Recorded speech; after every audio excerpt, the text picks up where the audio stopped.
So this is basically what you'd be greeted with, right? Yes.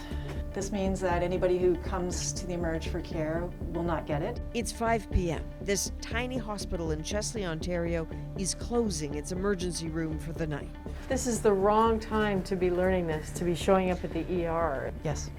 If it's urgent, then we call an ambulance for them, or they call an ambulance. So they would get to the ER and then have to call an ambulance. Yes. To come here and take them to another hospital. Yeah. It's modern and spotless and small. 18 hospital beds, only 3 beds in the ER, but not enough nurses to keep that ER going 24 hours a day. Chelsey, ER, Tisha Smith. Earlier in the day, Tisha Smith, the lone ER nurse on duty, the only doctor, Jackie Wong. She's on a 24-hour shift. So yeah, if we could get her, get a container, yeah. Working in an emerge like this, we have to be ready to deal with anything. The phone just rang and it was an ambulance. Anything can come through the door, so you just have to be ready to deal with that as best you can.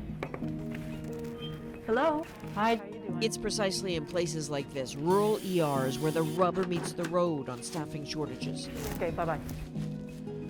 So there's a child who had signs of an infection, so trying to figure out what the source of the fever was, if it's something that needed to be treated with antibiotics. Tisha's shift is 12 hours. It ends at 7 p.m. And with no nurse to cover the night shift alongside Dr. Wong, that means the ER cannot function. The local nurses here, they've taken on so many extra shifts, but they step in and help support one another. But over time, that takes its toll, and we just don't have the capacity to be able to fill in those people. When it's a rural hospital, what's the cost? The potential for totally losing care here. We're shutting down, and at times, and if we have to continue to do that, and we can't. Sorry.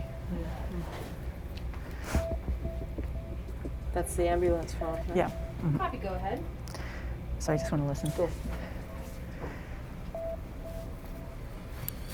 Obviously, you can't plan for an emergency.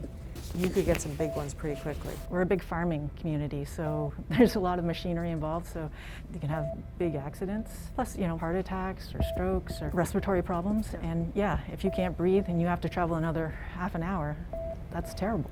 You can draw the blood work and stuff, because we can decide if we're going to run it. Does that sound okay? Yep, that's great. Does it save you? Okay, I'm gonna do the ECG. We're not like any other large-scale hospital where they might have more beds, more staff, more availability. Can you tell me your name and date of birth? I'm Tisha, by the way. It's a woman with some chest pain, and we want to do some tests to try and figure out what is causing it, and certainly to rule out things. So this is in a way a good day for her to be here, right? Because we're open, yes. We wear many hats here, the nurses, administration, hospital workers, the physicians too. So that means Tisha not only has to draw the blood and samples, but run many of the tests too. I've had it where I've had 6 or 8 patients doing blood work all at once, and you're the only nurse back here, and you still have to triage, you still have to do your meds. I'm gonna strip the bed here. This is just basically an antiseptic. I run back here and I do all the orders. We also do patient education here, dressing changes, IV hydration, a lot of stuff. You still have a huge future ahead of you. Do you see it in this profession? Well, I want to say yes because my passion is nursing. I went to school to help people in their lowest moments. I still have that passion, but it's hard when you can't give your attention to your patients as much as you can. Mm-hmm. I'm hoping something changes, but I'm not leaving anytime soon. Yeah. We're just going to the nursing station. With 18 inpatient beds, there are some other nurses working at the hospital. My name is Anne McCutcheon. My name is Tessa Chesson. I'm Jordan Thompson. I'm an RPN. They have so much to say that 2 of them came in on their day off to talk. Well, yesterday when I closed the emergency department, somebody walked in 5 minutes after holding her mouth. I knew she had a dental pain, and I had to turn her away to let her go someplace else. What's it like for you when you know that, like on a day like today and at 5 o'clock, that the ER doors close? Psychologically, what's that like? It almost feels safer because when the doors stay open, you're on guard because you know that if we're having a really busy day on the unit, We know we can't really help out and emerge if something really serious comes in. It's scary sometimes. Do we have somebody else? And here comes the witching hour. They said they're on our doorstep, so here shortly. This is what happens. At 5 p.m., just because our door closes doesn't mean that we don't have anybody in our triage or waiting to be assessed, or even ambulance can come in 5 minutes before 5 o'clock, and we still have to treat them accordingly. It's 5 o'clock. Time to reluctantly shut those doors. All 3 ER beds are now full.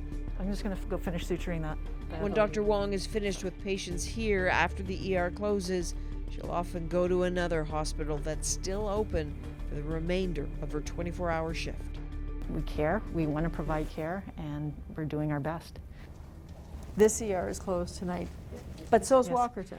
Unfortunately, yes. They have nursing issues as well, and we just couldn't staff both of these emerges safely. So that means desperate patients have further to go to get help.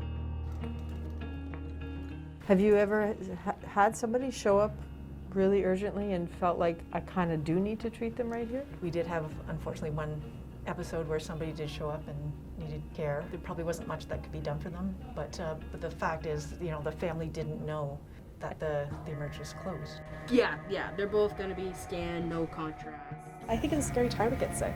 It's a scary time for us because we don't know what's going to happen. And it's a scary time to be a patient. I should be sending them your way in a couple minutes.